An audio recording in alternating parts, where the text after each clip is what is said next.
शिव महापुराण की कथा कहती है कि किसी की तस्वीर के साथ भले मत खड़े होना, पर खड़े होना तो उसकी तकलीफ के साथ खड़े होना, कि उसको दुख है तो खड़े होना।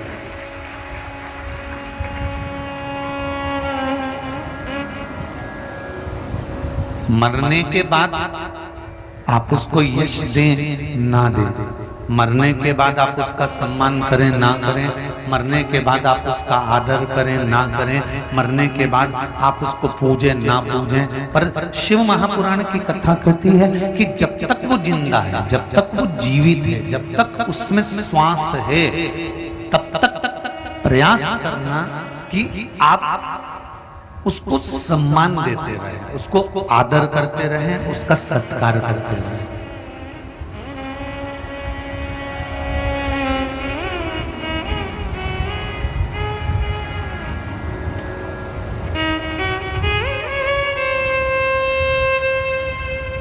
मरने के बाद तो दुनिया किसी को पहचानती कि नहीं पहचानती तो भी तारीफ कर देते हैं, बहुत अच्छा व्यक्ति था, बहुत बढ़िया था, बहुत जोरदार था, बहुत आनंदमय था, उसके बराबर कोई नहीं था, उसका नेचर अच्छा था, उसका व्यवहार अच्छा था। पर जीते जी अगर किसी से पूछा जाए कि वो व्यक्ति कैसा है, तो 10 में से 5 तो उसकी तारीफ कर देंगे और 5 उसकी बुराई करेंगे।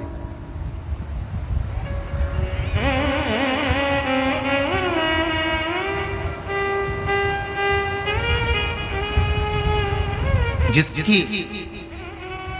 तुम बुराई कर रहे हो ना, उस व्यक्ति से एक बार जिंदगी में मिलना जरूर। जिसकी तुम बुराई करो उसको एक बार जीवन में जरूर मिलो कि ये बुराई करने के लायक है कि नहीं। क्योंकि संसार का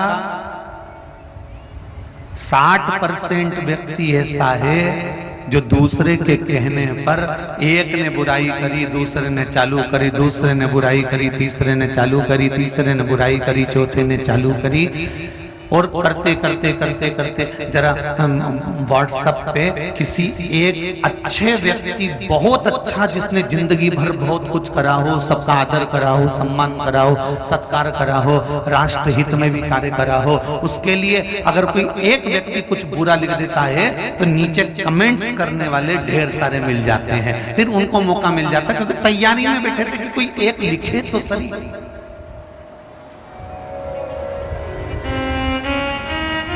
पर उन समझदारों में एक भी ऐसा नहीं होता जो नीचे लिख देता है कि तुम सनातन धर्म में पैदा हुए हो कि दूसरे धर्म से पैदा होकर आ गए हो। एक तो लिखने वाला चाहिए।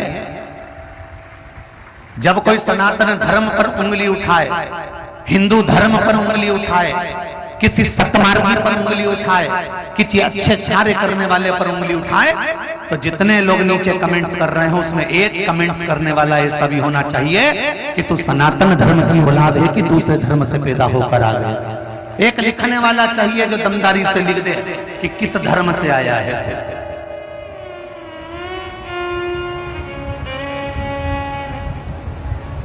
एक भजन बहुत पहले गाया गया था, उसकी लाइन बड़ी सुंदर है कि हिंदू है तो हिंदुओं की शान मत जाने दे, और राम लला पे तू आंच मत आने दे। उस भजन की एक लाइन सबसे ज्यादा सुंदर थी, आप भी बोलो उस लाइन को कि हिंदू है तो हिंदुओं की शान मत जाने दे, और राम लला पे तू आंच मत आने दे।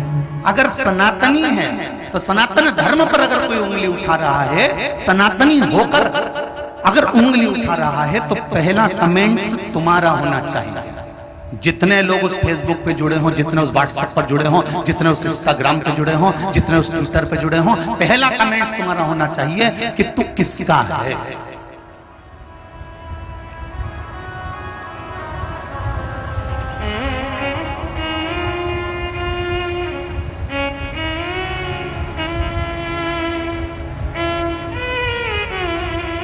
पर करें क्या?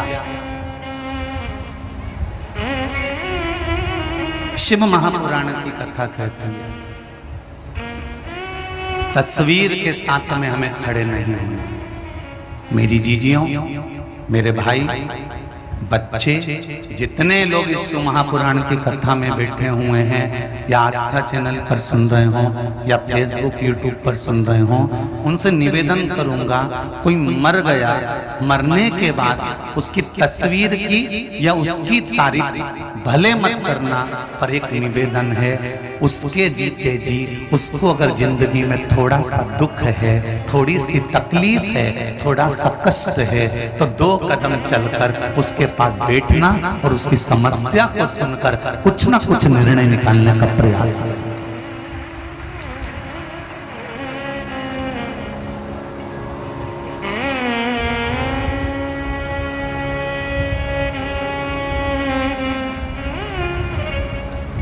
थोड़ा सा निर्णय निकालना।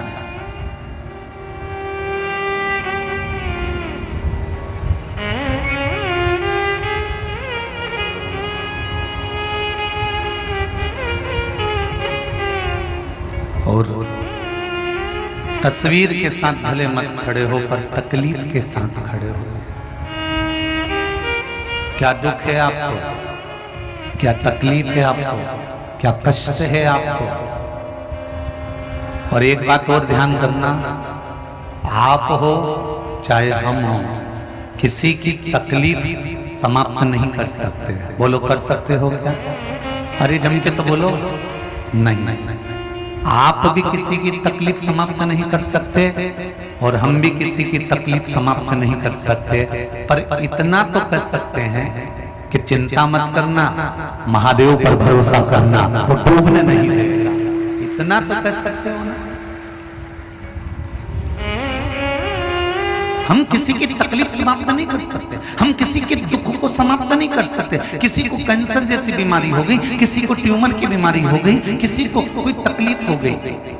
कल एक आगरा से कोई भाई आए हुए हैं, चोंगे जैसी आवाज आ रही है, इसमें बेस डाल दो थोड़ा सा। आगरा से कोई भाई आए हुए हैं, तो वो अपनी बेटी को लेकर आए थे। उस बेटी के दोनों नेत्रों में ट्यूमर हो गया था और नेत्रों को निकाल दिया गया था। हैं कि गए होंगे शायद, या हो तो बैठे होंगे।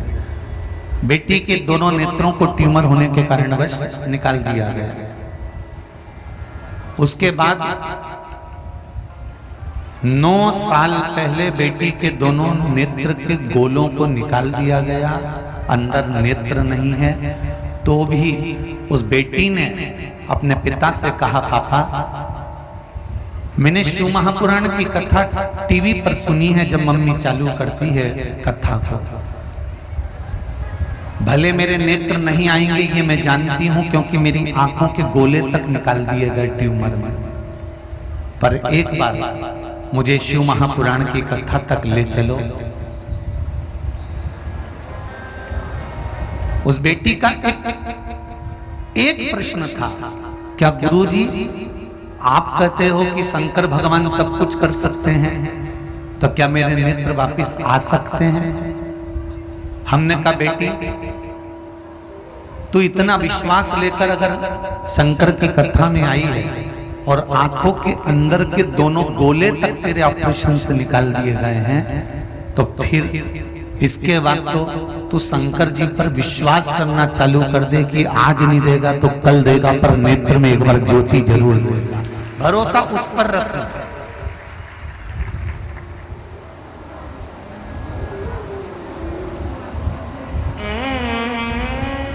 विश्वास उस पर रखना। एक पत्र आया, देखिए।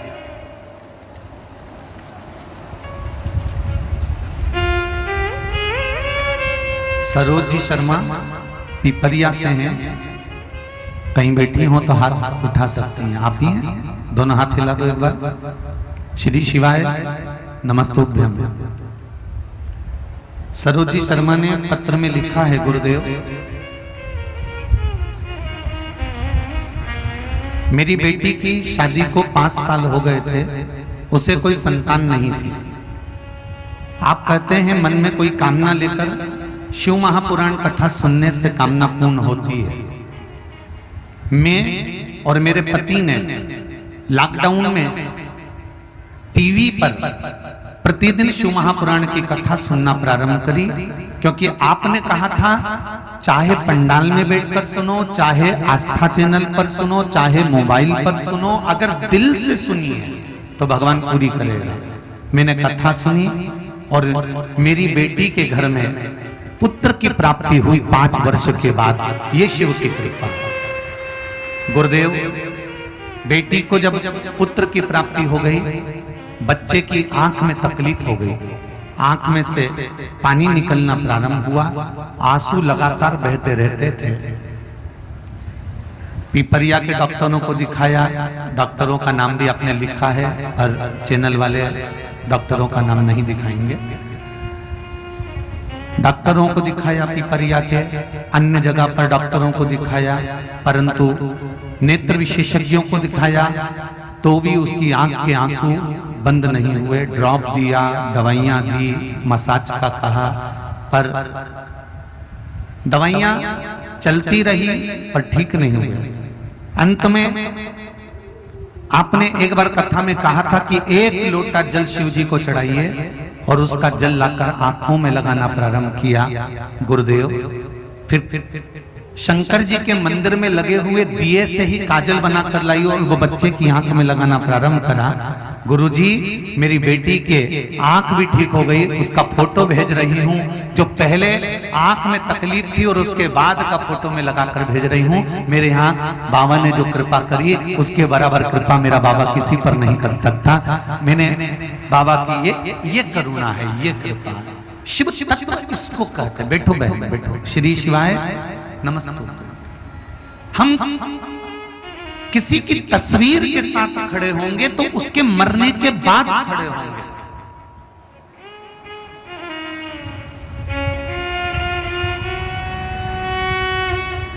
हम किसी के साथ में खड़े होंगे तो उसके मरने के बाद उसकी तस्वीर के पास खड़े होंगे। पर शिव महापुराण की कथा कहती है हमें उसकी तस्वीर के साथ नहीं खड़े होना है, हमें उसकी तकलीफ के साथ खड़े होना है। उसको क्या परेशानी है, क्या कष्ट है, क्या रोग है, क्या बीमारी है, उसके रोग को वो झेलेगा, उसके कष्ट को वो झेलेगा, उसकी तकलीफ को वो झेलेगा, उसकी बीमारी को वो झेलेगा, उसके दुख को वो झेलेगा, उसके कर्ज को वो झेलेगा। पर एक काम तो आप जिंदगी में कर सकते हो कि उसके पास मिलने के बाद जब उससे मिलने के लिए जाओ, उसके दुख के समय पर जाओ। कोई कैंसर का मरीज है, कोई ट्यूमर का मरीज है, कोई हार्ट का मरीज है, कोई तकलीफ में डूबा हुआ मरीज है, कोई दुख में डूबा हुआ है, उसके पास जाकर आप उसको कुछ मत दीजिए, पर एक काम कर दीजिए कि उसका विल पावर मजबूत कर दो। उसके पास जाकर कह दो चिंता करने की जरूरत नहीं, मेरा देव आदिदेव महादेव बैठा है। 1 लोटा जल सब समस्या का हल।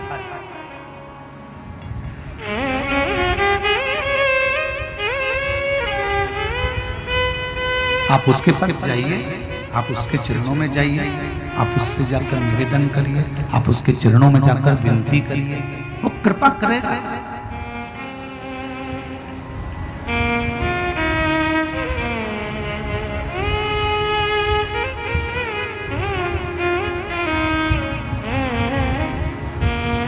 मरने के बाद तो दुनिया तारीफ कर देगी साहब, और इन मुंह दिखाई वालों से तो बहुत दूर रहना रे बाबा।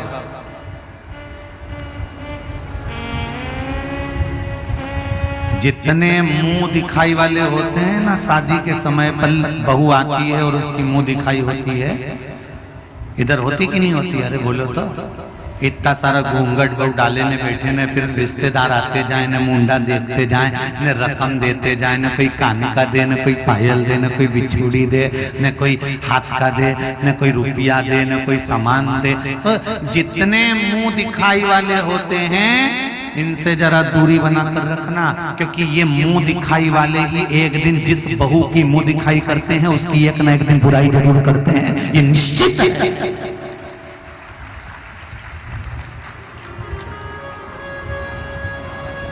सास भी बहू की मुंह दिखाई करती है, एक ना एक दिन बुराई करती है। जेठानी करे, देवरानी करे, नातेदार, ननंद, रिश्तेदार, कुटुंब, कबीले, शिव महापुराण की कथा कहती है जितने मुंह दिखाई वाले होते हैं एक ना एक दिन बुराई करते ही हैं। इसलिए ये रकम भी देंगे, मुंडा भी देखेंगे और बुराई भी करेंगे। ऐसे मुंह दिखाई वाले संसार में ढेर पड़े, प्रत्येक नगर में, प्रत्येक मोहल्ले में, प्रत्येक गांव में, प्रत्येक शहर में, प्रत्येक जिले में तुम्हें हर जगह पर मिल जाएंगे ये मुंह दिखाई वाले। तुम्हारे मुंह पर आके बड़ी तारीफ करेंगे, वाह वाह महाराज जी, वाह वाह साहब जी, बहुत बढ़िया भैया जी, क्या कहने तुम्हारे, क्या कहने तुम्हारे, तुम तो बहुत बढ़िया हो, तुमने ये काम अच्छा करा, तुमने वो काम अच्छा करा। और ये मुंह दिखाई की रकम देने के बाद में पीठ पीछे से बोलो तो रे, फिर उस रकम का पूरा पैसा एडजस्ट करेंगे। काय में बुराई। अब तुम उसकी बुराई से डर जाओगे क्या? जम के बोलो जरा, डरोगे नहीं। जो रकम उसने दी है वो ही बना ठना के पहन के उसके सामने जा, जो उसने दी। फिर और जोरदार सज धज के, मैं तो चली वृंदावन राणा, मेरे तो भाग जगे तेरे महलों में आग लगे। मुझे क्या करना उससे, हमें क्या करना?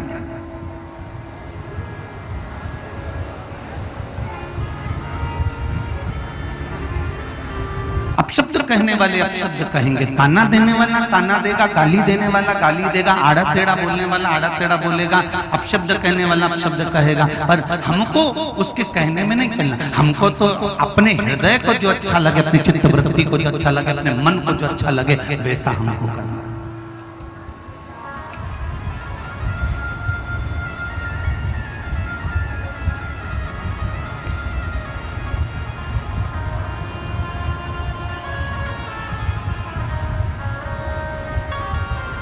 महाराज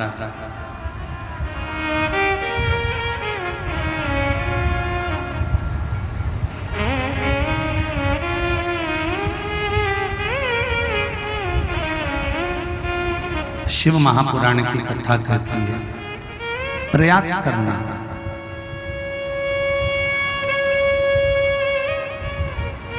कि अपने जीवन में हम किसी के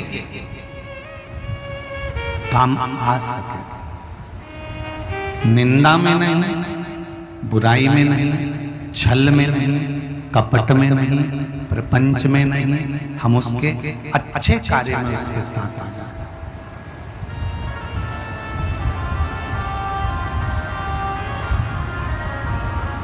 जितना भी दान होता है सीधे हाथ से होता है, सही है? जितना अच्छा काम होता है सीधे हाथ से होता है, जितना पुण्य का काम होता है सीधे हाथ से होता है। एक बार इस उल्टे हाथ को बड़ा दुख हुआ कि सब जब सीधे हाथ से करना था तो मुझे पैदा ही काय को करना। जब सारा के सारा काम इस सीधे हाथ से होना है तो इस हाथ का मतलब क्या? इस हाथ ने किसी गुरु जी से जाकर कहा, गुरुदेव सारी दुनिया सीधे हाथ को पूजती है, सीधे हाथ को नमन करती है, सीधे हाथ से काम करवाती है, मैं बड़ा दुखी हूं, मेरा कोई तत्व ही नहीं है, मेरा कोई मोल ही नहीं है, मैं क्या करूं कि मैं भी पुजाने लगूं, मेरा भी उपयोग होने लगे, मुझे भी सत्मार्ग मिल जाए, मुझे क्या करना चाहिए? तो गुरुजी ने एक ही बात कही इस उल्टे हाथ से कि जब सीधे हाथ कोई चीज दान कर रहा हो तो तू उसको टच कर लेगा। जब तू इस सीधे हाथ को टच कर लेगा, स्पर्श कर लेगा, तो तेरी कीमत अपने आप बढ़ जाएगी। बस हमको भी यही है, हमें बुरा कर्म करने वाले को टच नहीं करना है, हमें अच्छे कर्म करने वाले को टच करना है। कोई सत्कर्म कर रहा हो, कोई दान कर रहा हो, कोई पुण्य कर रहा हो, कोई भजन कर रहा हो, कोई कीर्तन कर रहा हो, कोई मंत्र जाप कर रहा हो, कोई नाम जाप कर रहा हो, कोई भगवान की पूजन कर रहा हो, कोई कथा सत्संग स्मरण कर रहा हो, कोई नर्मदा जी का स्नान कर रहा हो, कोई अच्छे कर्म में लगा हुआ हो, और अच्छे कर्म में लगे हुए व्यक्ति के साथ जब तुम लग जाओगे तो यह पक्का है कि तुम्हारा जीवन भी, अगर कितना भी दुख में चल रहा होगा, कितना भी तकलीफ में चल रहा होगा, कितना भी कष्ट में ये जीवन चल रहा होगा, एक ना एक दिन तुम अगर उसके साथ अच्छे काम में लगे रहे तो तुम्हारा जीवन भी सार्थक हो ही जाएगा। फिर वो जीवन बेकार नहीं, सार्थक होगा।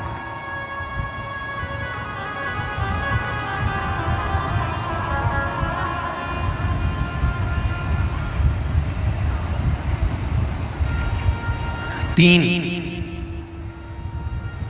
इस राष्ट्र को सजा देते हैं।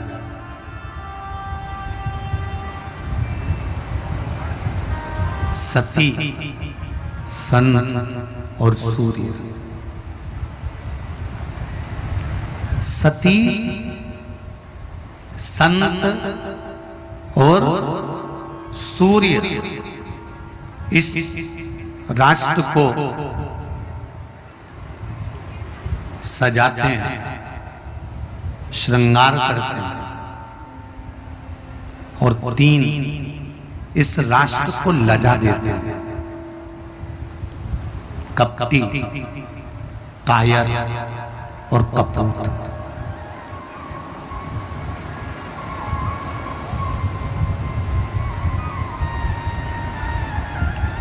इस भारत की भूमि को गौरवान्वित करने वाले, इस भारत की भूमि को आनंद देने वाले, इस राष्ट्र को सजाने वाले, इस राष्ट्र को संवारने वाले, श्रृंगार करने वाले में तीन आते हैं। पहले नंबर पर कौन है? जम के बोलो जरा। सती। दूसरे नंबर पर जम के बोलो जरा, सन। और तीसरे नंबर पर सूर्य। ये राष्ट्र को सजाने वाले हैं, ये भारत की भूमि को सजाने वाले हैं। हम इस पृथ्वी माता को, इस देश को सजाने वाले हैं। और महाराज, लजाने वालों में तीन हैं, कपटी, कायर और जम के बोलो जरा, कपूत। ये तीन राष्ट्र को लजा देते हैं।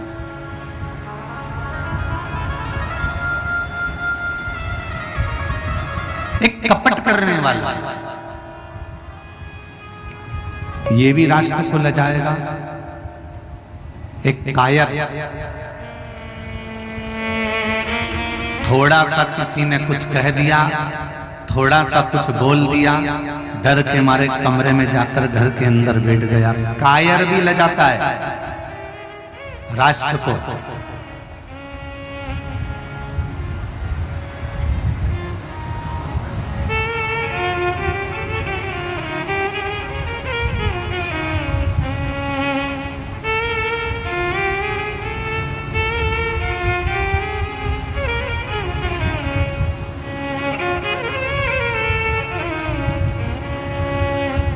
कपटी, कायर और कपूत, जिसको माता ने जन्म दिया और ये सोच कर जन्म दिया कि ये दुनिया का आदर करेगा, सम्मान करेगा, सत्कार करेगा, बड़ों का आदर करेगा, माता पिता की सेवा करेगा, घर के बुजुर्गों का आदर करेगा, सम्मान करेगा, सत्कार करेगा।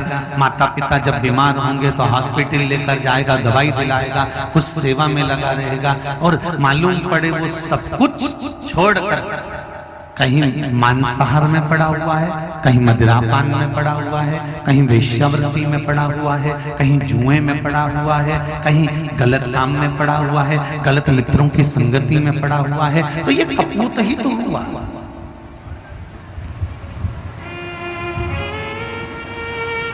ये भारत की भूमि को लजाने वाले कपटी, कायर और कपूत, ये राष्ट्र को लज्जित करने वाले।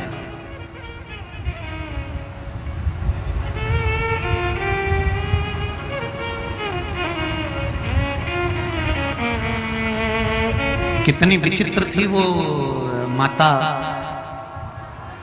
अनसुईया जी। सतियों की गिनती में आती है माता अनसुईया।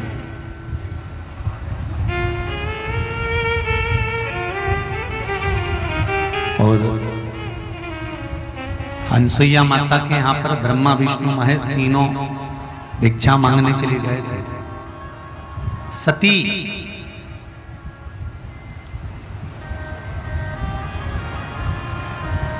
केवल एक माता अनसुईया ऐसी थी जिसने सात्वित्व लोक बनाया था, जिसमें सौभाग्यवती माताएं जब अपने पति के कंधे पर शमशान तक जाती हैं तो वो सात्वित्व लोक में जाती है। सात्वित्व लोक। और एक बार माता पार्वती जी ने शिव जी से प्रश्न किया। बहुत बहुत सावधानी से सुनना, नर्मदा शिव महापुराण की कथा चल रही है। कई लोगों के मन का प्रश्न हो सकता है इस कथा के माध्यम से मिल जाए। एक बार माता पार्वती जी ने शिव जी से एक प्रश्न किया। भोलेनाथ बाबा, शिव जी ने कहा हाँ बोलो पार्वती क्या बात है, क्या हुआ, क्या हुआ क्या ये बोलो। पार्वती जी ने कहा भोलेनाथ जी से, बाबा मेरे मन में एक प्रश्न, क्या जो पति के कंधे पर शमशान तक जाती है, अपने पुत्र के कंधों पर शमशान तक जाती है, मांग में सिंदूर भरा हुआ, हाथों में चूड़ला भरा हुआ, पांव में पायल, पैर में बिछुड़ी पहनी हुई, हाथ में मेहंदी लगी हुई, पांव में महाबूर लगा हुआ, जो शमशान तक जाती है वो सतीत्व लोक में जाती है। पर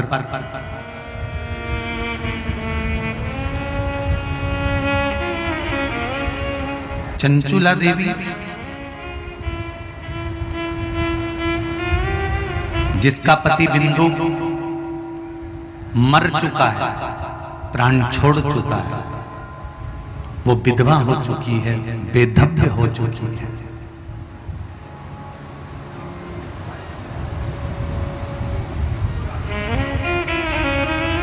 शिव महापुराण की विद्येश्वर संहिता का, शिव महापुराण का महत्तम है, बड़ा बड़ा ध्यान से सुनना। चंचुला देवी तो बेधव्य हो चुकी है, बेधव्यता धारण कर ली है उसने, और चंचुला देवी बेधव्य हो गई है। तो मां पार्वती जी कर रही है भोलेनाथ जी से, इस चंचुला को बैकुंठ लोक मिलेगा, सात्वित्व लोक मिलेगा, कि नरक मिलेगा, कि स्वर्ग मिलेगा, कि गौलोक धाम मिलेगा, आप मुझे निश्चित कर कर आज बताइए, निश्चित कर कर बताओ। आप बताओ कि इसको क्या मिलने वाला है। भगवान शंकर ने उसी समय पर पार्वती जी को एक बड़ा सुंदर वाक्य कहा। पार्वती, पति के कंधे पर मांग भरी हुई, हाथ में चूड़ला पहनी हुई, पांव में बिछुड़ी पहनी हुई, हाथ में मेहंदी लगाई हुई, पांव में महाबूर लगाई हुई नारी जो शमशान तक जाती है वो सात्वित्व लोक में जाती है। पर सुनो पार्वती, आज मैं तुमको एक बहुत सुंदर संवाद कहता हूं। पार्वती, जिस नारी का पति चले गया हो, और नारी अगर बेधव्यता भी धारण कर लेती है, विधवा भी हो जाती है, बेधव्यता भी धारण कर लेती है, क्योंकि भाग्य किसी ने नहीं देखा किसका, कि किसके ललाट पर क्या लिखा हुआ। और नारी अगर बेधव्य हो जाती है, और नारी बेधव्य होने के बाद भी अगर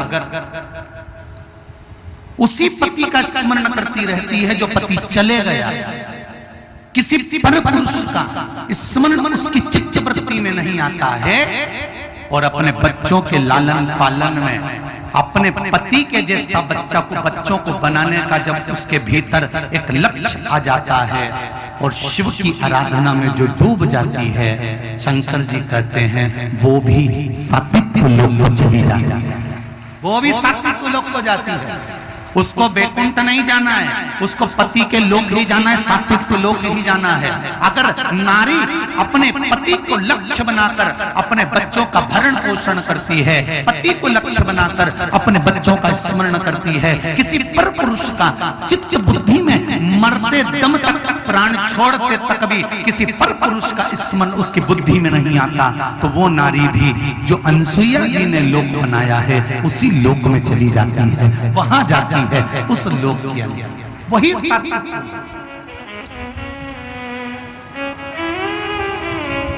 इसका कोई संवाद है आपके पास?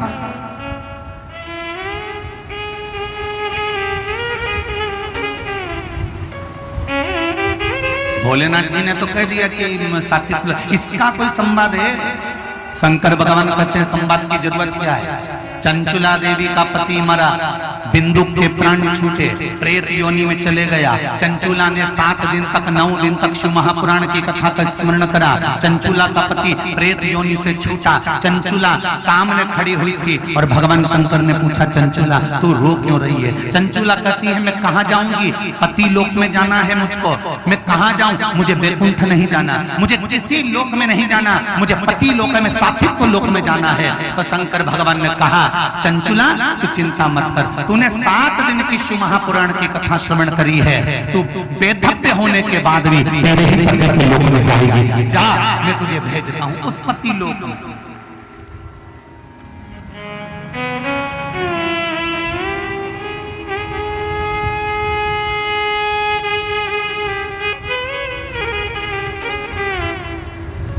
एक प्रश्न आया था, किसी ने कहा था व्हाट्सएप पर कि गुरुजी कथा में माताएं ज्यादा क्यों जाती है? और शिव महापुराण में देखो तो माता ही माता मिलेगी, शिव पुराण में तो लेडीज ही लेडीज इतनी सारी जाती है, उसका कारण क्या है? हमने कहा शिव महापुराण की वायव्य संहिता को पढ़ी है। वायव्य संहिता में शिव महापुराण के वर्णन किया गया कि वायव्य संहिता में शिव महापुराण के कहा गया कि नारी का जो गर्भ होता है, गर्भ में जो बच्चा होता है 3 महीने का, 2.5 महीने का, 2 महीने का, 4 महीने का, अगर बच्चा शांत हो गया होता है, अधोगति में बच्चा मर गया होता है, जन्म लेने के बाद कुंवारी अवस्था में बच्चा मर गया होता है, या नारी जिस घर के अंदर रहती है उसका ससुराल और उसके माय का, इन दोनों कुल के अंदर अगर कोई अधोगति में कुंवारी अवस्था में 4 महीने का, 3 महीने का, 7 महीने का, 6 महीने का अगर कोई बच्चा मर गया होता है, अवर्षण हो गया होता है, तो उस नारी पर एक पाप कर्म का कलंक लग जाता है। उस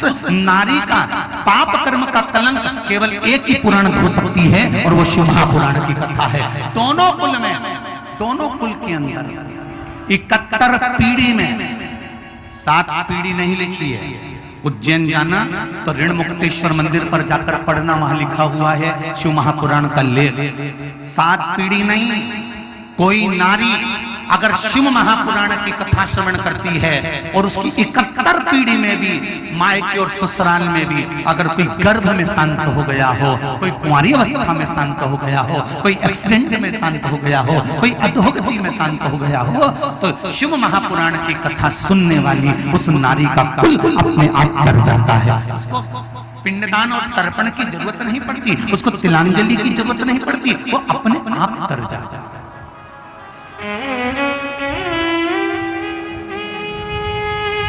अगर कोई वेदव्य नारी शिव महापुराण की कथा सुनती है तो सात्विक लोक को चली जाती है। तो माता पार्वती जी ने शिव जी से कहा, आपने चंचुला देवी को कौन सा लोक दिया? तो सात्विक लोक, वहां सुहागन भी जाएगी, तो जो पति को लक्ष्य बनाकर जीवन जीती है वो भी जाएगी। वो सात्विक लोक का निर्माण किसने किया? आपसे कोई पूछ सकता है।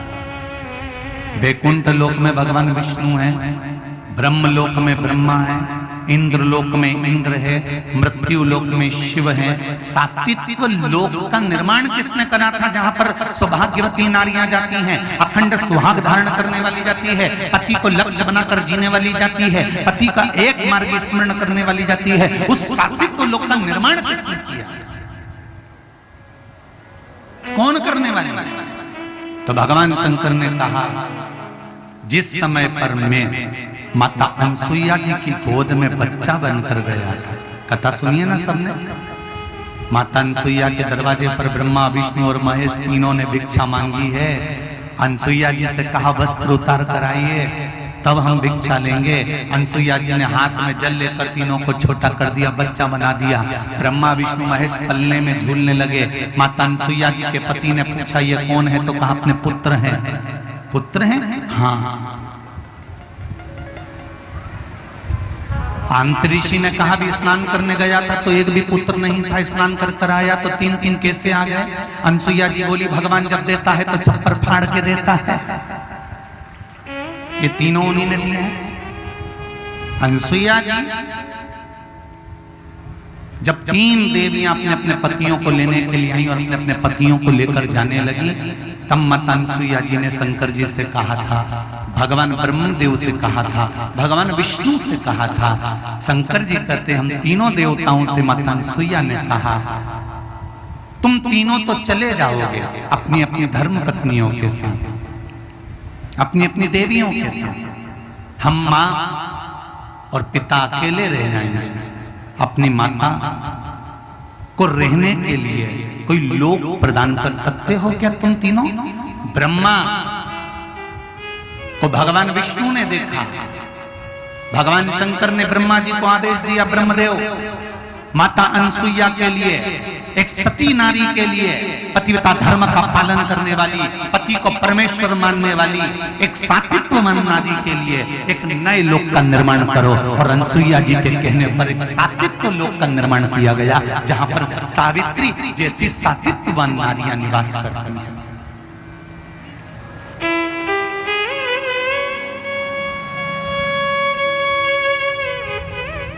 क्या होता है शंकर जी को जल चढ़ाने से? क्या मिलता है शिव जी को जल चढ़ाने से? सौभाग्यवती नारी अगर शंकर भगवान को जल चढ़ाती है तो उसका सुहाग अमर होता है, और वेदव्य नारी अगर शंकर भगवान को जल चढ़ाती है तो उसके पति को भटकना नहीं होता है, वो भी कैलाश धाम में जाकर विराजमान हो जाता है। जल चढ़ाने कुंवारी कन्या अगर शंकर जी को जल चढ़ाती है तो उत्तम वर प्राप्त होता है। कोई कुंवारा लड़का अगर शंकर जी को जल चढ़ाता है तो जीवन में वो कभी पीछे नहीं हट सकता, तरक्की की ओर, उन्नति की ओर बढ़ता चले जाता है। छोटे छोटे बच्चे अगर शंकर जी को जल चढ़ाते हैं तो इनको घंटों तक किताब लेकर पढ़ने के लिए बैठना नहीं पड़ता, एक बार जिस किताब को पढ़ लेते हैं बच्चे की बुद्धि में जम जाता है और बच्चा पास हो जाता है। आप शिव को जल चढ़ाने का क्या लाभ है? दुनिया के लोग भले ना समझ पाए, खूब मेहनत करो और मेहनत के साथ में शंकर का स्मरण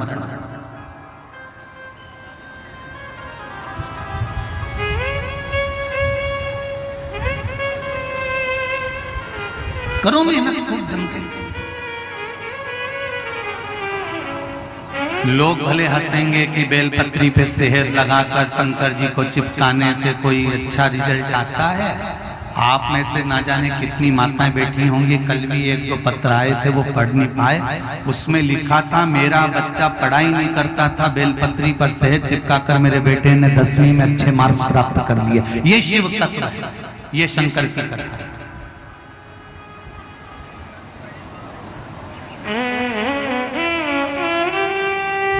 दुनिया हंसे हंसे दुनिया का काम है। बताओ सीवर वाला महाराज तो आए दिन बैठे बैठे उपाय बताते रहता, टोट के बताते रहता। अब तुम उसको टोट के समझो चाहे उपाय समझो, और तुम्हारी मर्जी हो तो कथा सुनो, अच्छी लगे तो टीवी पे सुनो, नहीं तो रिमोट तुम्हारे हाथ में ढेर सारा कहीं कहीं का महाराज आ रहा होगा, उनको देखने बैठ जाओ। काहे को फालतू में टाइम बर्बाद कर रहे हैं पगला के सुन के, सीवर वाला महाराज के सुन के। बहुत महाराज मिलेगा तुम्हें महाज्ञानी, खूब प्रचंड प्रचंड, खूब विद्वत्ता की बात करेंगे, खूब ज्ञान की बात करेंगे। रिमोट तो तुम्हारे हाथ में है ना, जरा सी देर में महाराज को बंद कर दो। सीवर वाले महाराज को सुनना कोई जरूरी है क्या? तुरंत चेंज, तुरंत।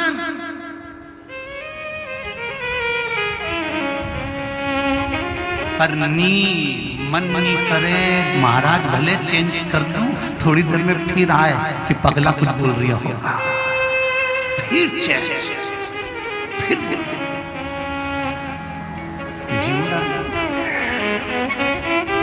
कल किसी ने पत्र में लिखा था, आप में बैटरी हो तो बता देना, किसी ने पत्र में लिखा था गुरुजी लोगों को शुगर की बीमारी होती है, लोगों को बीपी की बीमारी होती है। एक माता ने लिख के भेजा था, मुझे तो कथा सुनने की बीमारी हो गई है। मुझे कथा सुन, किसने लिखा था वो मुझे नहीं मालूम, अगर बैटरी हो तो खड़ी हो जाना जिसने लिखा था। तो मुझे तो कथा सुनने की बीमारी हो गई, जब तक कथा नहीं मिले तो आनंद ही नहीं आए। ये जीवन है मनुष्य।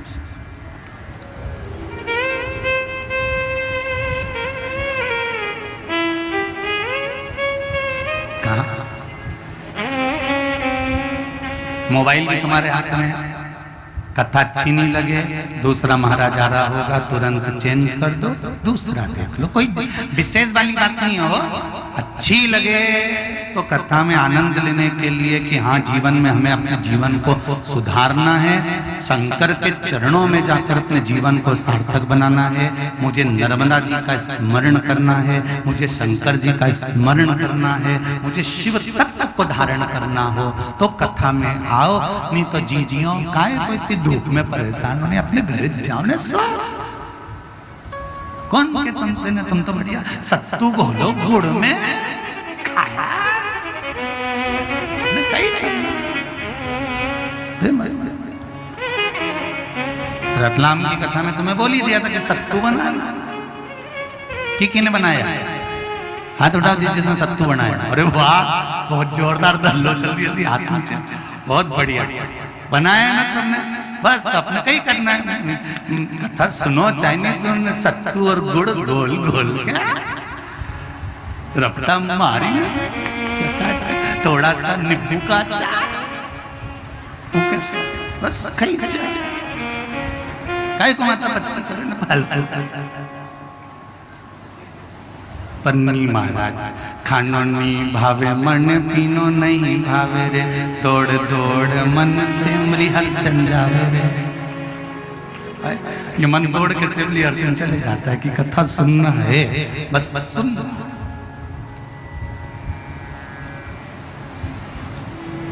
पार्वती जी ने शिव जी से कहा, भोलेनाथ ये सात्वित्व लोक किसने बनवाया? तो कहा ये माता अनसुईया ने बनवाया। किसने बनवाया था? जम के बोलो सब लोग, माता अनसुईया ने सात्वित्व लोक बनवाया था।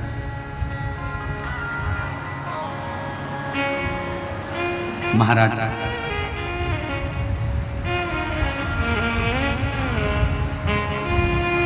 एक सात्वित्ववान जो नारी होती है, इसको जीवन में बहुत दुख झेलना पड़ता है, सरल नहीं होता। पुरुष बाहर घूमने चले जाता है, किसी की दुकान पर जाकर बैठ जाता है, गार्डन में जाकर बैठ जाता है, लड़ाई हो जाएगी तो घर से बाहर निकलकर चले जाता है। पर नारी कितना भी झगड़ा कर ले, कितना भी क्रोध कर ले, कुछ भी हो जाए, वो कभी बाहर जाए क्या?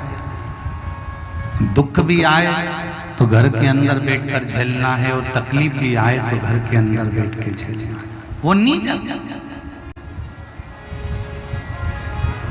और आपसे निवेदन भी है जी, घर में कितना भी झगड़ा हो जाए, कितनी भी लड़ाई हो जाए, मेरी माताओं से और मेरी बहनों से निवेदन है, कितना भी झगड़ा हो जाए, चाहे पति पत्नी का हो, चाहे सास बहू का हो, चाहे रिश्तेदारों से हो, कुछ भी हो जाए, सब घर छोड़कर चले जाए, पर तुम मत जाना, मैं तो नहीं जाऊं, क्या करूंगा। कोई कितना भी तुम्हें ताव दिलाए कि तू तो मेरे घर से चली जा, मुझे तो नहीं रखना, चाहे कुछ भी हो जाए, तेरा तो मुंह नहीं देखना, तो उसके सामने जान नोच के जा, पल्लू धर के ले, क्या कर ले, नहीं जाऊं जा। पर कुछ भी घर जम के बोलो जरा, नहीं छोड़ो। कई बेटियां पतियों से झगड़ा कर कर मायके चली जाती हैं, फिर पति उनको लेने नहीं आता है तो पशुपति व्रत करती हैं किया जाए। तो उन बेटियों से निवेदन है, तुम्हें पशुपति व्रत करने की जरूरत नहीं, तुम तो सेमली की आज चौथे दिन की कथा सुन लो। बस झगड़ा करो, खूब करो, दिल से करो, एक दूसरे को भले कोस दो, पर वो कितना भी तुमको ताव दिलाए कि तू तो मेरे घर से चली जा, मेरे को तेरा मुंह ही नहीं देखना, और मैं तो ये कर लूंगा ने वो कर लूंगा, यूं हो जाएगा ना वो हो जाएगा, और ना अपने को मरना है ना किसी को मरने देना है, छाती पे मुंडन अपने कहीं नहीं जाऊं जा।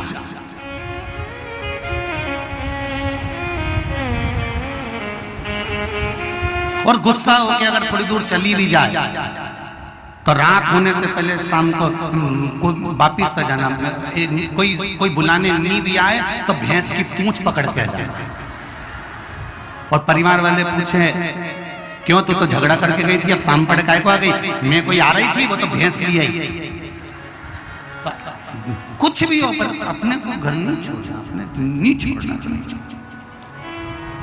और जैसे ही भैंस अंदर घुसे ना घर में, तुम पूंछ पकड़ के कहते नहीं जाऊंगी, नहीं जाऊंगी, अंदर नहीं जाऊंगी, नहीं जाऊंगी, बस मैं तो थोड़ा नहीं जाऊं बस इतना कर। तो लोग भी पूछ लेंगे क्या हो गया, मैं थोड़ी ना आ रही थी, तो भैंस लिया ही मेरे को, भैंस में से भी कर रही तो जानना, पर घर नहीं छोड़। विनाश काले विपरीत बुद्धि। किसी से भी झगड़ा हो, लड़ाई हो, परिवार में कितना भी झगड़ा कर लो, पर अपने को संबंध खराब नहीं करना, रिश्तेदारी खराब नहीं करना। आज के जमाने में सबसे ज्यादा केस जो है ना अदालत में किसी चीज का नहीं है, केवल तलाक का ही है। ढेर केस पड़ा हुआ है तलाक का। बेचारा जजोन भी माथा रगड़ दिया, कई करे इनका करे, समझाने की कोशिश करते हैं कि समझ जाओ, नहीं समझते लोग, नहीं हमें तो नहीं रहे, हम तो रहे। तुमसे ज्यादा झगड़ा शंकर और पार्वती में होता था, जितना तो तुम नहीं झगड़ते उतना। एक दिन शंकर जी ने पार्वती जी से कह दिया था, स्वामी, शंकर भगवान पार्वती जी से बोल दिए, सुनो पार्वती जी बोली हाँ प्रभु। शिव जी बोले तुम्हारे पिताजी के पास में कितनी दौलत थी, हिमालय राज, कितना बड़ा राजा, और कन्यादान में कई नहीं दिया, दहेज में कोई सामान नहीं, कोई सामान दे देते। पार्वती जी सिर पे पल्लू बांध के, जूड़ा बांध के बोली मेरे बाप के पास में तो खूब था, देवी देता, तुम कहीं आग लगाते वह संसार में, रखते कहां सामान को।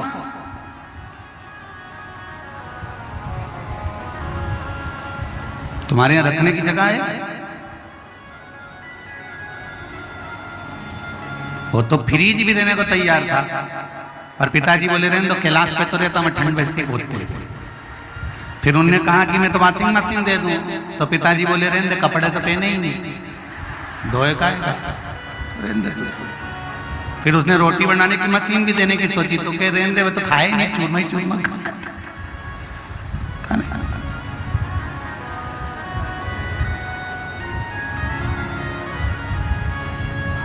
केवल दो ही चीज दी थी दहेज, एक सिलवट्टा, एक रूढ़िया, खूब घीसो सकच्चा,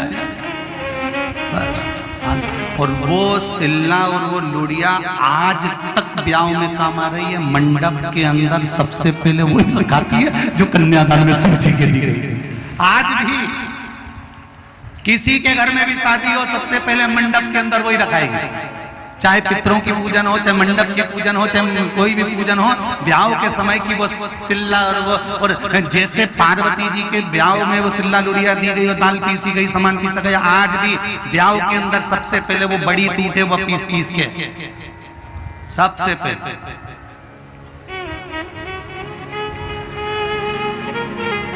अब दुनिया के लोग पूछते हैं ये कहाँ का नियम है, परंतु उनको बता दो शंकर जी के ब्याह का नियम है। भले इतनी सी तोड़ो और बड़ी, अरे बोलो तो यहाँ टूटती कि नहीं टूटती?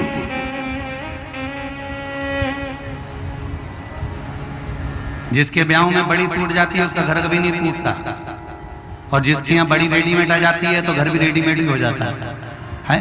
इसलिए घर में ब्याह के समय पे बड़ी तोड़ना बहुत जरूरी होता है। थोड़ा थोड़ा थोड़ा थोड़ा थोड़ा, भले 4 तोड़ो 5 तोड़ो, माताएं आपस में गीत गाती गाती तोड़ती है ना, बन्ना बन्नी गाती जाए और तोड़ती जाए, गाती जाए। बन्ना जी लहंगा लाना जी, बनी फिर पहन के आएगी, फिर यूं इतराएगी, फिर दिल्ली जाएगी, वहां से झुमका लाएगी, फिर गाना गाएगी, झुमका गिरा। अब अब बड़ी तोड़ते समय माता बड़ा सुंदर सुंदर भाव गाती है, कभी गणेश जी गा लेती, कभी बनामन गा लेती, कभी आनंद गा लेती। उसका एक हृदय सुख है। शंकर भगवान के विवाह से जो एक रिश्ता जुड़ा हुआ है ना, वो रिश्ता कभी समाप्त नहीं होता, वो एक आनंद का रिश्ता है शिव विवाह।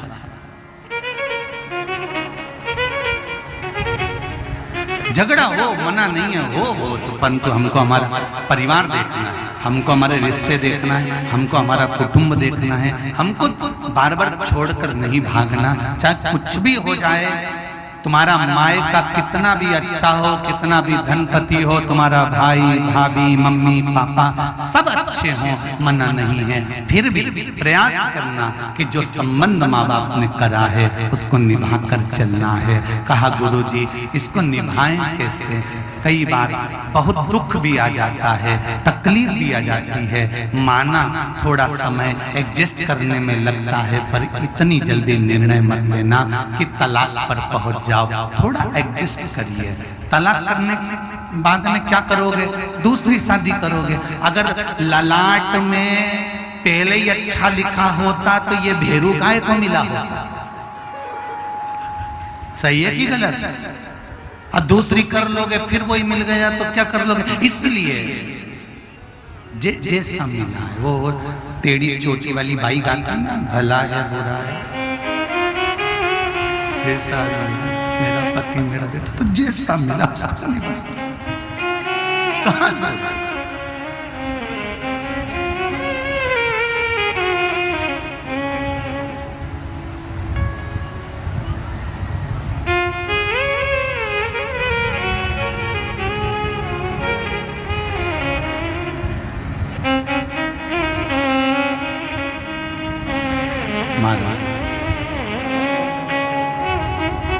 शिव जी से माता ने कहा सात्विक लोग वो है जिसको माता अनसुईया जी ने सात्विक लोग बनाया है। सात्विक लोग माता अनसुईया जी ने बनाया। क्या अनसुईया जी के अलावा, सावित्री के अलावा उस सात्विक लोक में किसी और सती ने भी अपना आनंद सुख प्रदान किया? क्यों नहीं? शिव जी ने एक संवाद सुनाया।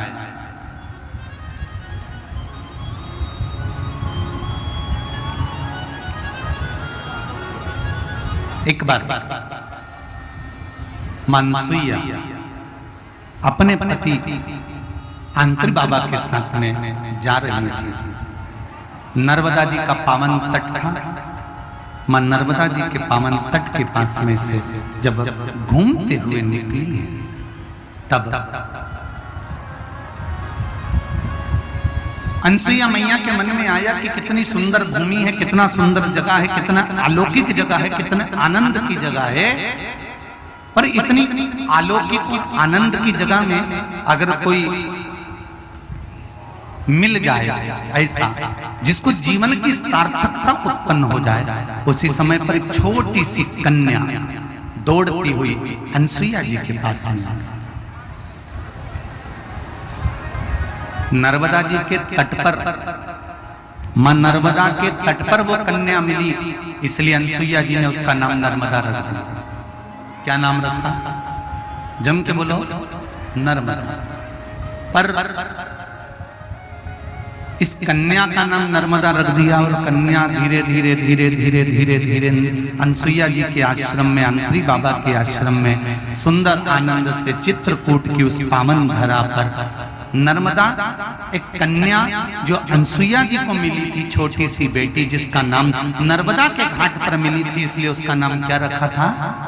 नर्मदा। तो वो कन्या अनसुईया जी के यहाँ रहने लगी।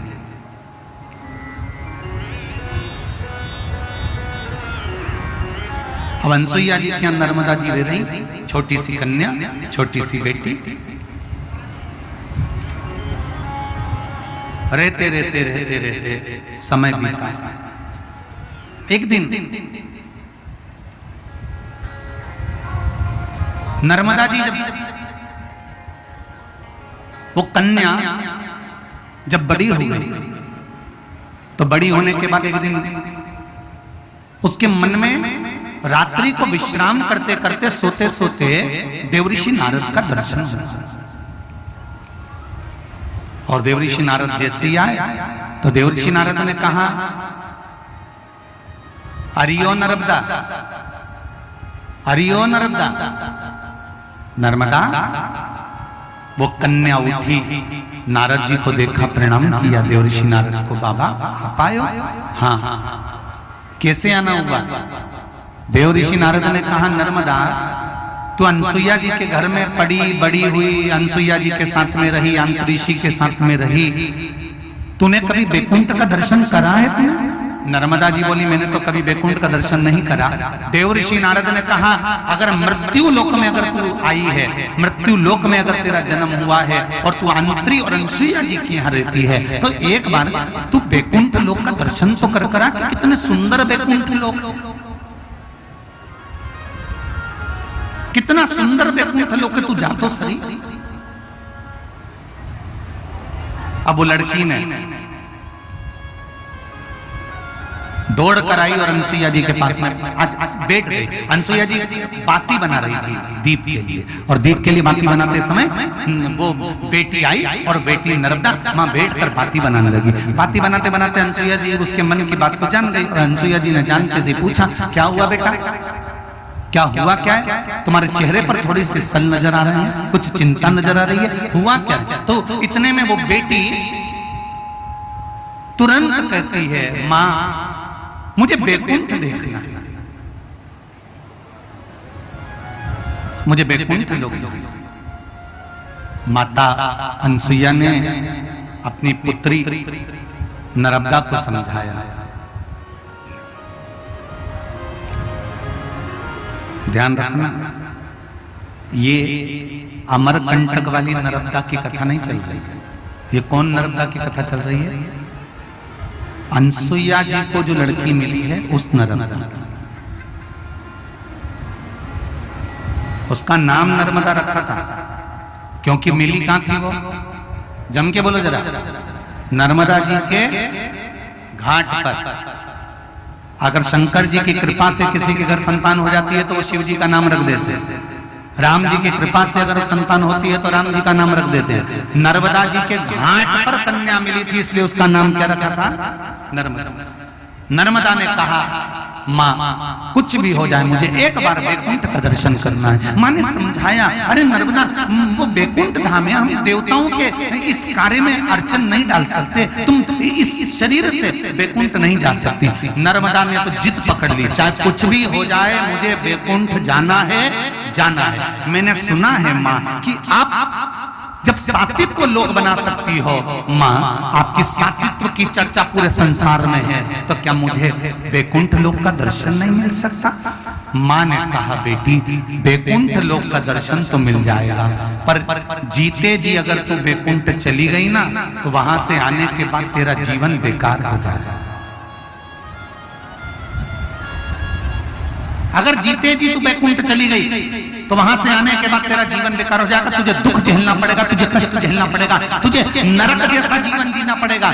इतने में तो तुरंत नर्मदा तो नर्मदा थी, जैसे एक माँ अपनी बेटी को समझाते हैं कि उस धर्म में विवाह मत करना, उस लड़के से शादी मत करना, उसके साथ मत जाना, जीवन नरक हो जाएगा। परंतु बेटियों को समझ में कहाँ आता है? बेटियां तो सोचती है कि हमारा जीवन बस वहीं तक है, वहीं तक, बस रात को 2-3 बजे तक बात हो जाए, प्रेम स्नेह की बात हो जाए, उसी में हमारा जीवन लगा हुआ है। पर बेटियों को समझ में कब आता है?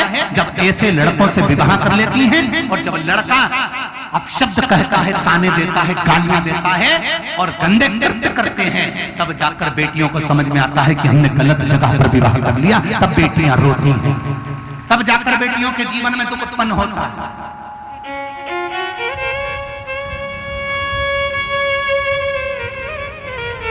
माता नर्मदा को, बेटी नर्मदा को, सती नर्मदा को समझाया जा रहा है। अनसुईया जी अपनी पुत्री को समझा रही है, जिस पुत्री को गोदी में लेकर आई थी, जिसको पाल पोस कर बड़ा करा था, जिसको विवाह के लायक कर दिया था, उस नर्मदा को, उस पुत्री को अनसुईया मैया समझा रही है, जो अनसुईया की पुत्री भी कहलाई, अनसुईया जी की दासी भी कहलाई, अनसुईया जी की सेविका भी कहलाई, अनसुईया जी के चरणों में निवास करने वाली भी कहलाई। वो लड़की को अनसुईया समझा रही है कि तू देख, मान जा, जब तू बैकुंठ से आएगी ना तब तेरे को दुख बहुत झेलना पड़ेगा। पर बेटियों को समझाओ कि ये तू गलत गलत धर्म में विवाह मत कर।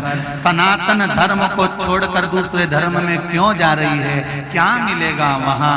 कुछ भी नहीं, जीवन नरक जैसा हो जाएगा, कोई पूछेगा नहीं। कितना गंदा वातावरण होगा। बेटी को समझाया जाए तो भी कह देती नहीं नहीं नहीं, वो ऐसे नहीं है, वो तो मेरा ब्याह बस उन्हीं से करूंगी। तो माँ बाप भी उसको समझा समझा के रह जाते हैं, समझा समझा के रह जाते हैं, पर वो मानने को तैयार नहीं हो तो क्या करें? तब मेरा निवेदन है, इसलिए आज भी आपसे कहता हूँ कि अपने घर के बेटे हों चाहे बेटियां हों, उनको एक लोटा जल लेकर शिव मंदिर भेजो, जिसकी उनकी बुद्धि बदलना पड़ा।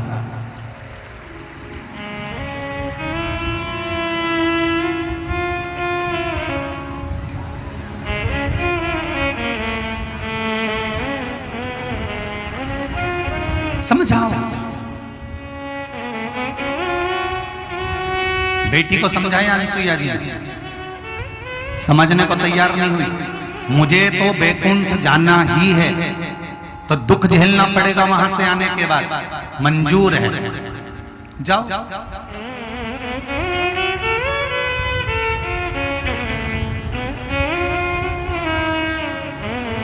माँ बाप बेटी को पाल पोस कर बड़ा कर देते हैं। माँ बाप बच्चों का अच्छा भाग्य बनाने का प्रयास करते हैं, पर बच्चों को चाहिए कि किसी गलत के चक्कर में ना पड़कर माँ बाप जिस लक्ष्य तक आपको पहुंचाने का प्रयास कर रहे हैं, आप माँ बाप के अनुसार चलकर उस लक्ष्य तक पहुंचने का प्रयास करिएगा। ये बच्चों को चाहिए।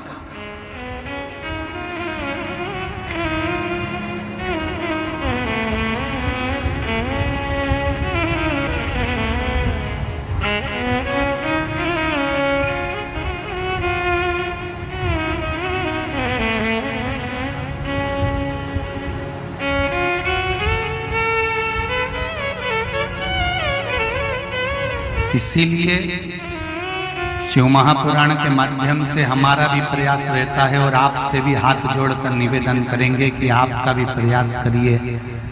सनातन धर्म की बेटियां सनातन धर्म में ही विवाह करें, दूसरे धर्म में ना जाए, इसका लक्ष्य आपको निश्चित करना।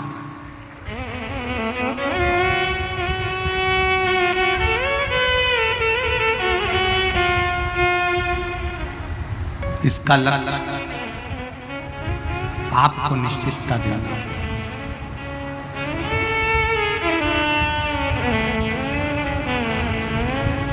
और हम तो प्रयास कर ही रहे हैं, साथ आप भी प्रयास करना।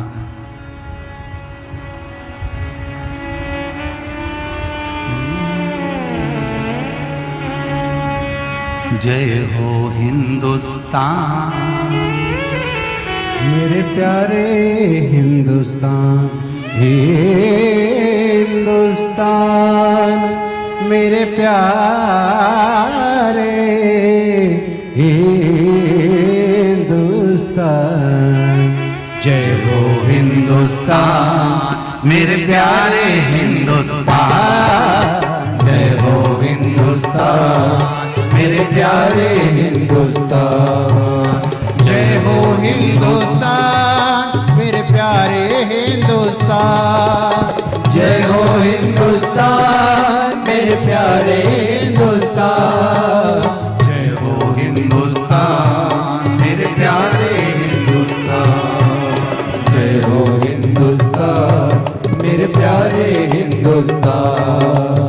गुरुकुल के संस्थान पुनः स्थापित करवाना है।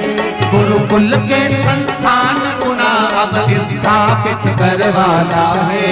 गुरुकुल के संस्थान पुनः अब स्थापित करवाना है। गुरुकुल के संस्थान पुनः अब स्थापित करवाना है। सारे विद्यालय में गीता रामायण पढ़वाना है। सारे विद्यालय में गीता रामायण पढ़वाना है। ओ सारे विद्यालय में गीता रामायण पढ़वाना है। सारे विद्यालय में गीता रामायण पढ़वाना है। जय हो हिंदुस्तान मेरे, जय हो हिंदुस्तान, जय हो हिंदुस्तान मेरे प्यारे हिंदुस्तान। दोनों हाथों से जय हो हिंदुस्तान मेरे प्यारे हिंदुस्तान। जय हो हिंदुस्तान मेरे प्यारे हिंदुस्तान।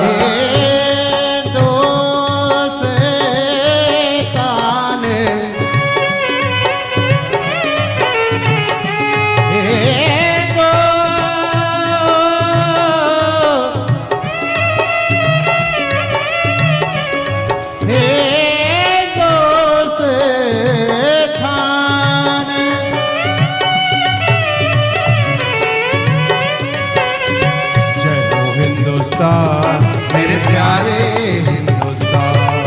जय हो हिंदुस्तान मेरे प्यारे हिंदुस्तान।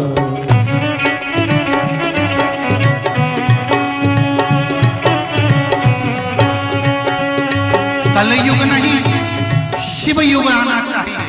कौन सा युग? जम के बोलिए। और इसी कलयुग में आएगा शिव युग। मेरे प्यारे हिंदुस्तान, मेरे प्यारे हिंदुस्तान, मेरे प्यारे हिंदुस्तान, मेरे प्यारे हिंदुस्तान, मेरे प्यारे हिंदुस्तान, मेरे प्यारे हिंदुस्तान, मेरे प्यारे हिंदुस्तान, मेरे प्यारे हिंदुस्तान।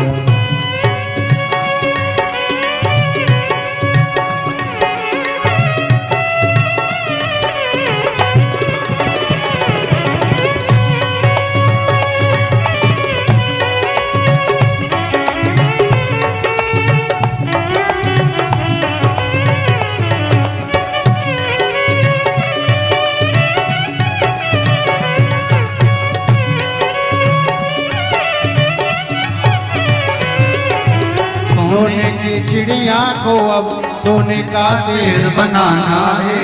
सोने की चिड़िया को अब सोने का शेर बनाना है। सोने की चिड़िया को अब सोने का शेर बनाना है। सोने की चिड़िया को अब सोने का शेर बनाना है। सोने की चिड़िया को अब सोने का शेर बनाना है। संविधान को बदल के हमको हिंदू राष्ट्र बनाना है। संविधान को बदल के हमको हिंदू राष्ट्र बनाना है। संविधान को बदलो हमको हिंदू राष्ट्र बनाना है। संविधान को बदल के हमको हिंदू राष्ट्र बनाना है। जय हो हिंदुस्तान मेरा प्यारा हिंदुस्तान। जय हो हिंदुस्तान मेरा प्यारा हिंदुस्तान। ओ जय हो हिंदुस्तान मेरा प्यारा हिंदुस्तान। जय हो हिंदुस्तान मेरा प्यारा हिंदुस्तान।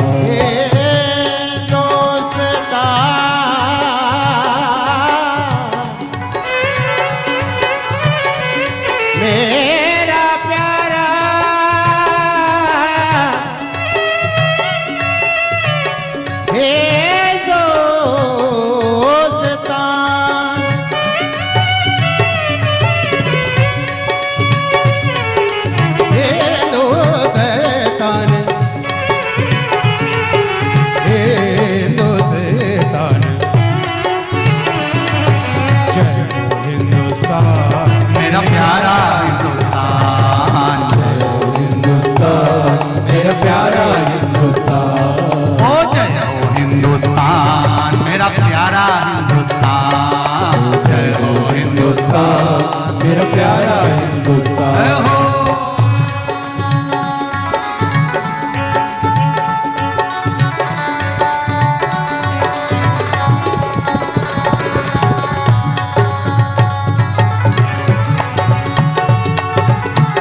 पुराण के माध्यम से घर घर में अलग जगाना है।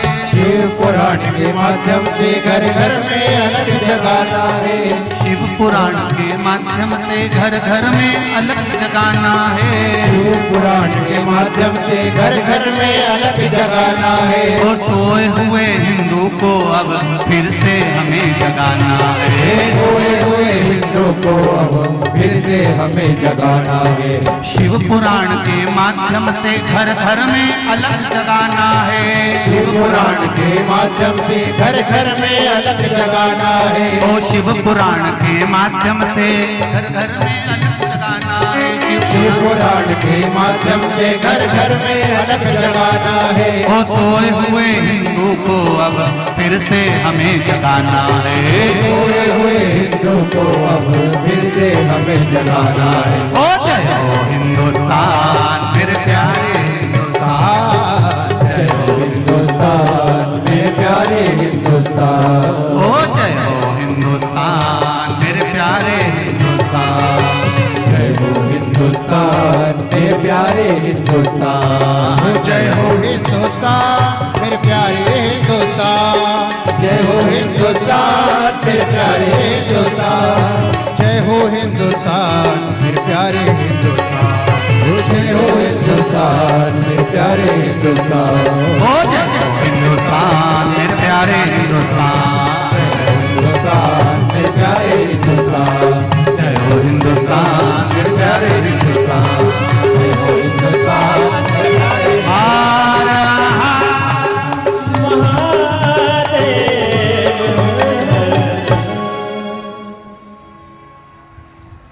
गुरुकुल के संस्थान पुनाव स्थापित करवाना है। सारे विद्यालय में गीता रामायण पढ़वाना है। सारे विद्यालय में गीता रामायण पढ़वाना है। जय हो हिंदुस्तान मेरे प्यारे हिंदुस्तान। जय हो हिंदुस्तान मेरे प्यारे हिंदुस्तान। सोने की चिड़िया को अब सोने का शेर बनाना है। सोने की चिड़िया को अब सोने का शेर बनाना है। संविधान को बदलो हमको हिंदू राष्ट्र बनाना है। वो संविधान को बदलो हमको हिंदू राष्ट्र बनाना है। ओ जय हो हिंदुस्तान मेरे प्यारे हिंदुस्तान। जय हो हिंदुस्तान मेरे प्यारे हिंदुस्तान। शिव पुराण के माध्यम से घर घर में अलग जगाना है। शिव पुराण के माध्यम से घर घर में अलग जगाना है। सोए हुए हिंदू अब फिर से हमें जगाना है। सोए हुए हिंदू को अब फिर से हमें जगाना है। ओ जय हो हिंदुस्तान मेरे प्यारे हिंदुस्तान। बैठे बैठे दोनों हाथों से जय हो हिंदुस्तान मेरे प्यारे हिंदुस्तान। जय हो हिंदुस्तान मेरे प्यारे हिंदुस्तान। जय हो हिंदुस्तान मेरे प्यारे हिंदुस्तान।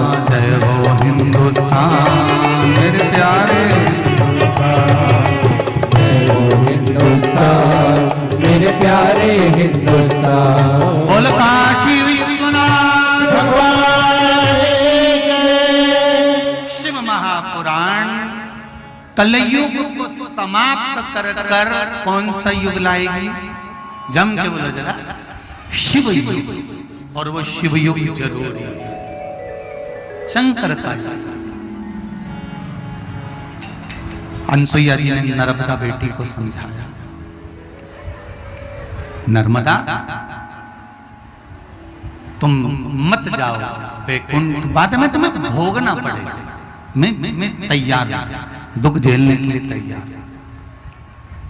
पक्का जी, पर जाना है मुझे वैकुंठ का दर्शन करने के लिए, समझाओ। फिर भी ना, चलिए। अनसुईया जी ने अपने उल्टे पांव के अंगूठे को जमीन पर घिसा और घिसते से ही एक ज्योत उत्पन्न करी, एक अग्नि की ज्योत उत्पन्न कर कर अपनी पुत्री नर्मदा से कहा, नर्मदा इस पर बैठ जाओ और तुम वैकुंठ का दर्शन कर आओ।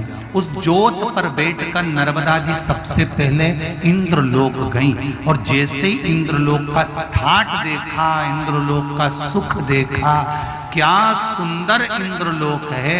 पर इंद्रलोक में जाकर क्या देखा कि अप्सराएं नृत्य कर रही हैं, देवता बैठे हुए हैं। तब नर्मदा जी वहां पर खड़ी की खड़ी रह गई, वो बेटी नर्मदा वहां खड़ी।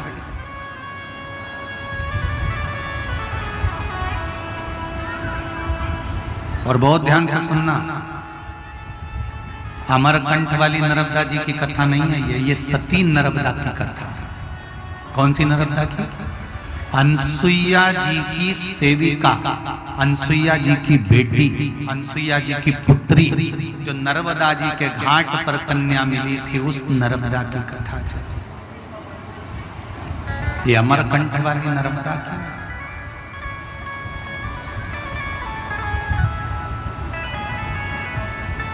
नहीं तो आप लोग किसी को सुना दो और वो कह दे बताओ हमने नर्मदा जी का ये चरित्र तो कभी सुना ही नहीं था, तो कह देना ये अमरकंठ वाली नर्मदा जी की कथा नहीं, ये सती नर्मदा जी की कथा चल रही है। अनसुईया जी की सेविका, अनसुईया जी की पुत्री।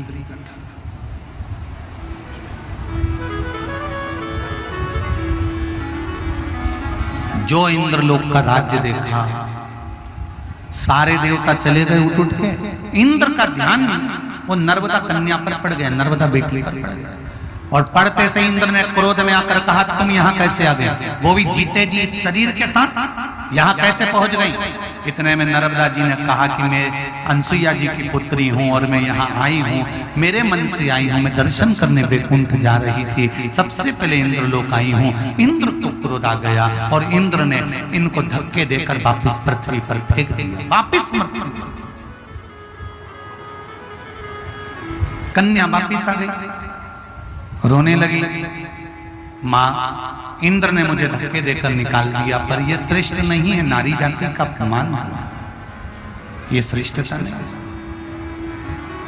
इंद्र कह रहे थे तुम ऐसे सात शरीर यहां नहीं रह सकते।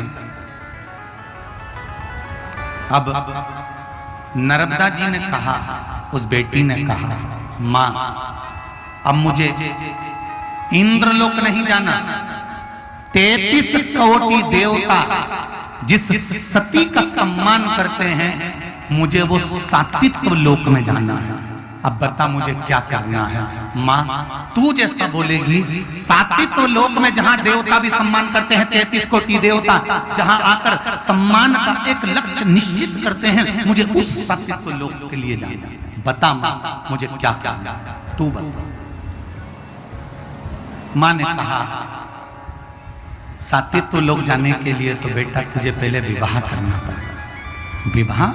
हाँ, पर माँ मैं और विवाह करूं ये ठीक नहीं है माँ, मैं तो आपकी सेवा में लगी रहूंगी, आपकी सेवा करती रहूंगी। नहीं, बेटी घर में रहे, माँ बाप उसका विवाह करें। क्यों?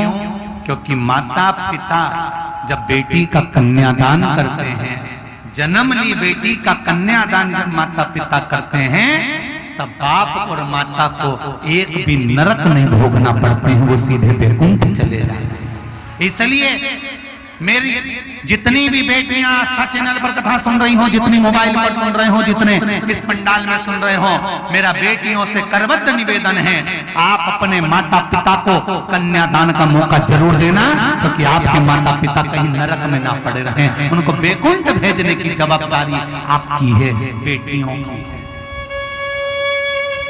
थोड़ी सी सुंदरता देख के मोबाइल का बैलेंस भरवा दे तो उस चक्कर में मत फंस जाना। गाड़ी पे घुमाए उस चक्कर में मत फंस जाना। री जी हो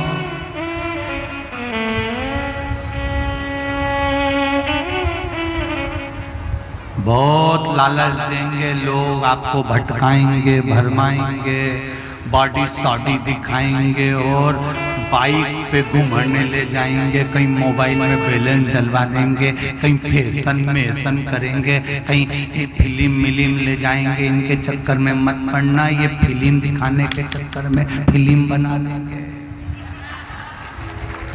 इनके चक्कर में।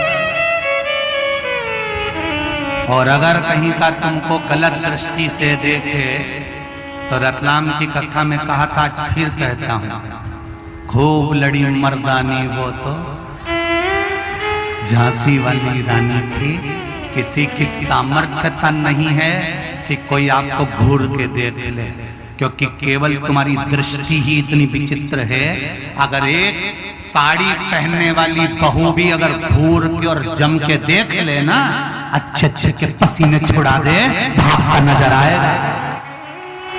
दम तुम में होना चाहिए, बल तुम में होना चाहिए, प्रबलता तुम में होना चाहिए। एक शेर को भी काबू कर लेती है मेरी मां जगत जननी दुर्गा भवानी। शेर को भी पांव के नीचे दमोच कर चलती है मेरी जगत जननी जगदम्बा भवानी। तो तुम तो सनातनियों के घर की बेटी हो, जिनके घर में देवी भी तलवार और त्रिशूल लेकर बैठी रहती है, तो तुम खाली हाथ कैसे घूम सकती हो? तुम्हारा तो हाथ और आंख ही काफी है, जरूरत ही नहीं पड़ेगी किसी को कुछ देखने की और बोलने की।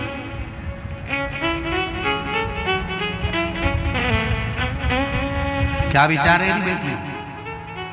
अरे बोलो तो।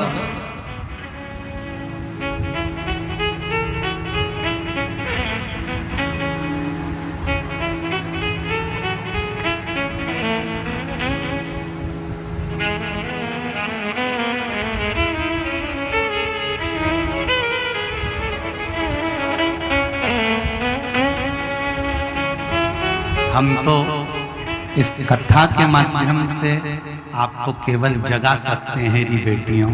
ईमानदारी की बात बोले ना, हमारा केवल अगर कोई कहे ना सियोर वाला महाराज पगला है, तो सही में पगला है। हमारा तो काम जगाने का है। आप जाग जाओ, कैसे भी अपने सनातन धर्म को पहचान जाओ और अपनी जिंदगी को पहचानो कि कितनी कीमती है। इस कीमती जीवन को नरक मत होने देना, ये आपके हाथ में है। अपने माँ बाप को नरक मत भेजना, संवार ले, संवार ले।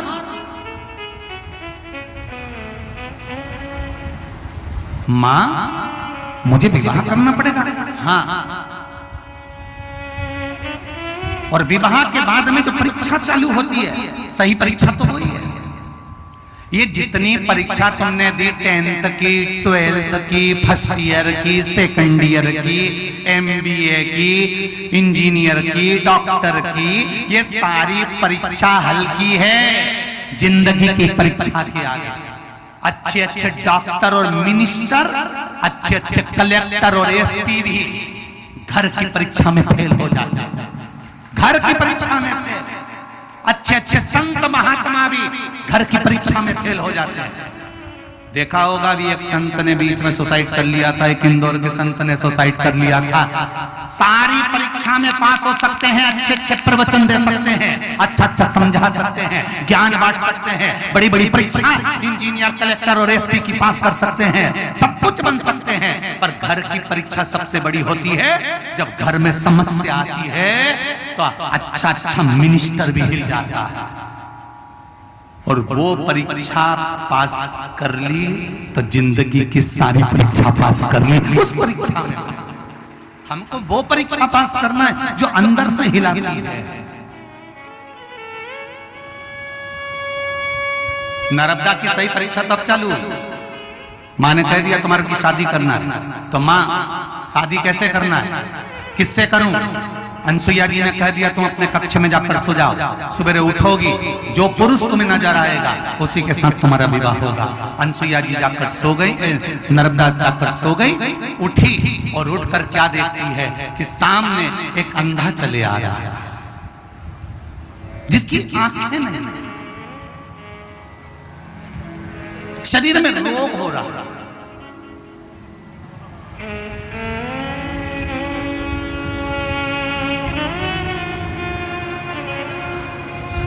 बहुत अच्छा देखकर विवाह कर दो, खूब पैसा देख के विवाह कर दो, आगे लड़की का भाग्य भी होना चाहिए।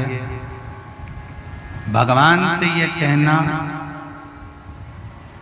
पैसा देखकर, बहुत धन देखकर लड़की का विवाह मत करना, लड़के के संस्कार देखकर, गुण देखकर विवाह करना।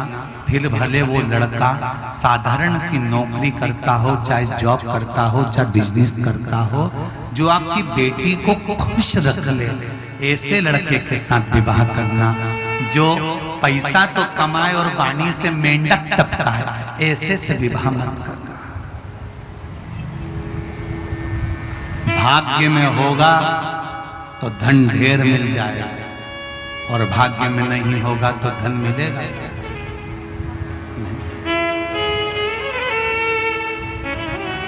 कहां मिलेगा?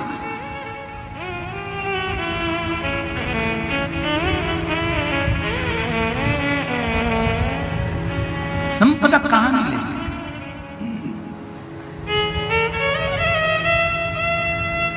महाराज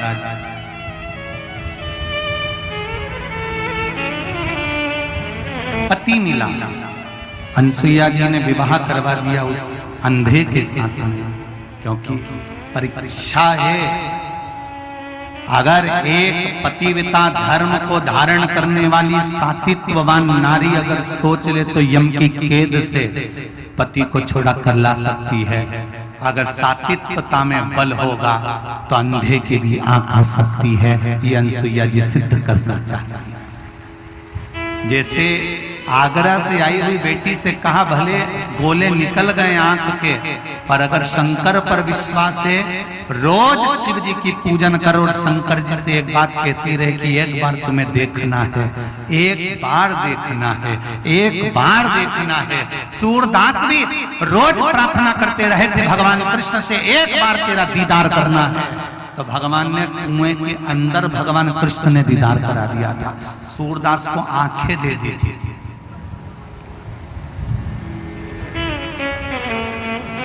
तो क्या तुम्हें नहीं दे सकते? ऐसा कौन सा दुख है जो शिव नहीं हर सकते? शंकर ये पत्र देखो कितने सुंदर है, देखिए।